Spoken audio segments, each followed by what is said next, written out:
टुकड़े करके लोगों को दिया था, इसे IPO इनिशियल पब्लिक ऑफरिंग कहते हैं।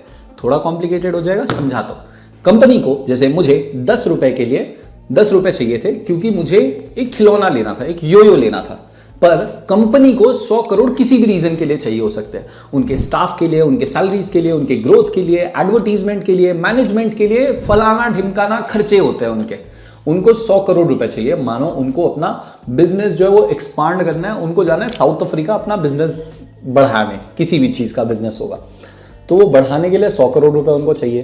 तो जब उनको पैसे चाहिए होते हैं किसी रीजन से, तो वो बैंक के पास जाने के बजाय लोगों को ऑफर करती है कि हम तुम्हें कंपनी में हिस्सेदारी देंगे। अब मैंने ये जो कैडबरी थी इसमें से 10 पीसेस में से 5 दिए, 5 रखे। वैसे ही कंपनी अपने कुछ ही पीसेस, मतलब कुछ ही हिस्सेदारी ऑफर करती है फॉर 100 एंड 100 रुपीज।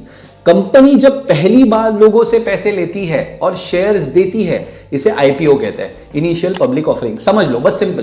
पहली बार कंपनी शेयर्स इश्यू किए, उसके बदले पैसे लिए, इसे IPO कहते हैं।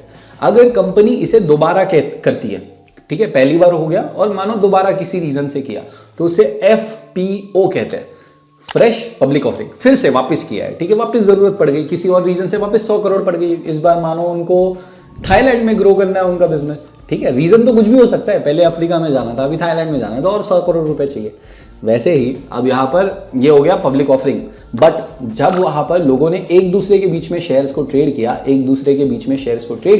इसे कहते हैं शेयर ट्रेडिंग, और ये होता है स्टॉक एक्सचेंज पर। अब थोड़ा कॉम्प्लिकेटेड हो जाएगा, अब समझो। कंपनी ने दे दिया, कंपनी का रोल खत्म। अब लोग ही बस एक दूसरे में किसको ज्यादा जरूरत है, किसको कम जरूरत है, कितनी डिमांड है, कितना सप्लाई, इसके बेसिस पर वो शेयर की प्राइस ऊपर नीचे होती रहती है। सब लोग चाहते हैं उन्होंने जो शेयर खरीदा है उस पर वो मुनाफा कमाए, तो जिसने 2 रुपए में कमाया है वो 3 रुपए में बेचना चाहता है, जिसने 3 रुपए में खरीदा है वो 4 रुपए में बेचना चाहता है, जिसने 4 में खरीदा वो 5 रुपए में बेचना चाहता है।